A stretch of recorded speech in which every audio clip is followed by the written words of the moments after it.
എല്ലാവർക്കും ക്യൂൻമേരി ടോക്സിലേക്ക് സ്വാഗതം. ഉൽപ്പത്തി 2:18 ദൈവമായ കർത്താവ് അരുളിച്ചെയ്തു, മനുഷ്യൻ ഏകനായിരിക്കുന്നത് നന്നല്ല, അവനു ചേർന്ന ഇണയെ ഞാൻ നൽകും.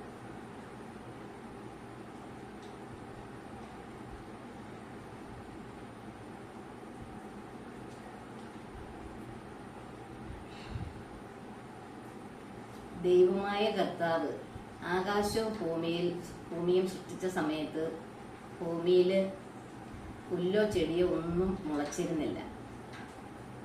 കാരണം മഴയില്ലായിരുന്നു. കൃഷി ചെയ്യാൻ മനുഷ്യരും ഉണ്ടായിരുന്നില്ല. എന്നാൽ ഭൂമിയിൽ നിന്ന് ഒരു മൂടൽമഞ്ഞ് ഉയർന്നു വന്ന് ഭൂതലമാകെ നനച്ചു. ദൈവമായ കർത്താവ് ഭൂമിയിലെ പൂഴി കൊണ്ട് മനുഷ്യനെ സൃഷ്ടിച്ചു.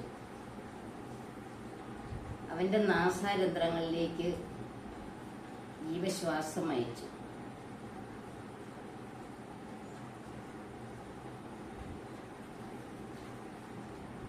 അങ്ങനെ മനുഷ്യൻ ജീവനുള്ളവനായി തീർന്നു.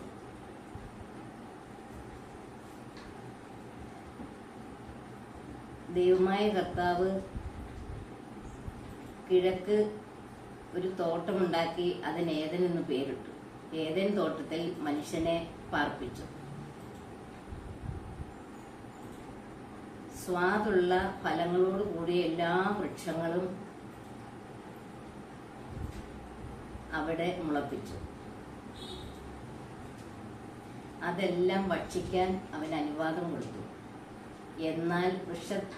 എന്നാൽ തോട്ടത്തിന്റെ നടുവിൽ നിൽക്കുന്ന ഒരു വൃക്ഷത്തിന്റെ ഫലം മാത്രം തിന്നരുത് എന്ന് മനുഷ്യനോട് പറഞ്ഞു. നന്മ തിന്മകൾ വിഭജിച്ചറിയുന്ന ഒരു മരമായിരുന്നു അത്. ജീവന്റെ വൃക്ഷമാണ്. ജീവന്റെ വൃക്ഷവും നന്മ തിന്മകളെ കുറിച്ചുള്ള അറിവും നൽകുന്ന വൃക്ഷമായിരുന്നു. അത് തിന്നരുത്, അത് തിന്നുന്ന ദിവസം നീ മരിക്കും എന്ന് ദൈവം മനുഷ്യനോട് അരുളിച്ചെയ്തു.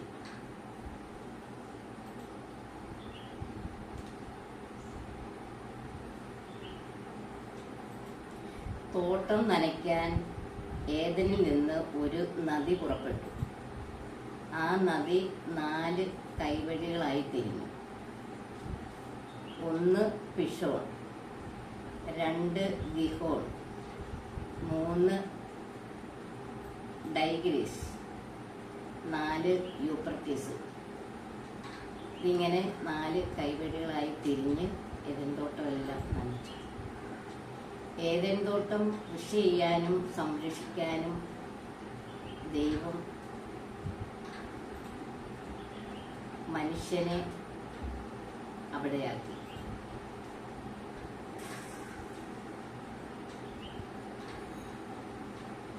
ദൈവമായ കർത്താവ് അരുളിച്ചെയ്തു, മനുഷ്യൻ ഏകനായിരിക്കും നന്നല്ല, അവനു ചേർന്ന ഇണയെ ഞാൻ നൽകി. ദൈവമായ കർത്താവ് ഭൂമിയിലെ സകല മൃഗങ്ങളെയും ആകാശത്തിലെ പക്ഷികളെയും എല്ലാത്തിനെയും മനുഷ്യന്റെ മുമ്പിൽ കൊണ്ടുവന്ന് നിർത്തി. അവൻ എന്താണ് പേര് വിളിക്കുന്നതെന്നറിയാൻ. മനുഷ്യന്റെ മുമ്പിൽ ഇതിനെല്ലാം കൊണ്ടുവന്ന് നിർത്തിയിട്ട് ദൈവം പറഞ്ഞു അവനെ പേര് വിളിക്കാൻ. മനുഷ്യൻ വിളിച്ചത് ഇവയ്ക്കെല്ലാം പേരായി തീർന്നു. അങ്ങനെ ഇവൻ നോക്കിയപ്പോൾ ഇവന് മാത്രം ചേർന്ന ഇണയെ കണ്ടില്ല. അപ്പോൾ ദൈവമായ കർത്താവ് അതുകൊണ്ട് മനുഷ്യനെ ഗാഢനിദ്രയിലാഴ്ത്തി. അവന്റെ ഭാര്യയിൽ നിന്ന് ഒരെണ്ണം എടുത്ത് സ്ത്രീക്ക് രൂപം കൊടുത്തു. എന്നിട്ട് ഈ സ്ത്രീയെ മനുഷ്യന്റെ മുമ്പിൽ കൊണ്ടുവന്ന് നിർത്തി.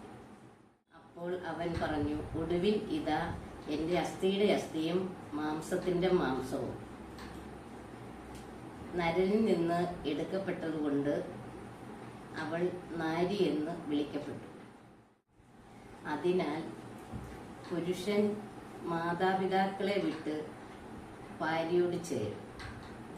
അവർ ഒറ്റ ശരീരമായി തീരും. പുരുഷനും അവന്റെ ഭാര്യയും നഗ്നരായിരുന്നു. എങ്കിലും അവർക്ക് ലജ്ജ തോന്നിയില്ല.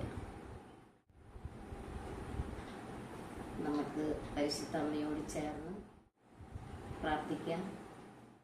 വിവാഹ ജീവിതം കഴിച്ച ഒരു പുരുഷനും ഒരു സ്ത്രീയും വേർപിരിയാതെ എത്ര തെറ്റുകുറ്റങ്ങളുണ്ടായാലും പരസ്പരം ക്ഷമിച്ചും സ്നേഹിച്ചും ജീവിക്കുവാൻ, അമ്മയും യൗസേപിതാവും സ്നേഹിച്ച് നസ്രസിൽ ജീവിച്ചതുപോലെ ജീവിക്കുവാൻ ദൈവം കൂട്ടിച്ചേർത്ത ബന്ധങ്ങൾ, കുടുംബം ഭൂമിയിലെ സ്വർഗമാകുവാൻ, സ്വർഗം കുടുംബത്തിൽ ഇറങ്ങി വരുവാൻ ദൈവത്തോടൊത്ത് സ്നേഹിച്ച് പ്രാർത്ഥിച്ച് ജീവിക്കുവാൻ നമുക്ക് പരിശുദ്ധ അമ്മയോട് പ്രാർത്ഥിക്കാം. നന്മ നിറഞ്ഞ മറിയമേ സുസ്തി, കർത്താവ് അങ്ങയോട് കൂടെ സ്ത്രീകളിൽ അങ്ങ് അനുഗ്രഹിക്കപ്പെട്ടവളാകുന്നു. അങ്ങയുടെ ഉദരത്തിൻ ഫലമായി ഈശോ അനുഗ്രഹിക്കപ്പെട്ടവനാകുന്നു. പരിശുദ്ധ അമ്മേ, തമ്പുരാന്റെ അമ്മേ, പാപികളായ ഞങ്ങൾക്ക് വേണ്ടി ഇപ്പോഴും ഞങ്ങളുടെ മരണസമയത്തും തമ്പുരാനോട് അപേക്ഷിക്കണമേ. ആമേൻ. ഹല്ലേലൂയ. യേശുവേ നന്ദി, യേശുവേ സ്തുതി, ദൈവമേ നന്ദി, ആരാധന.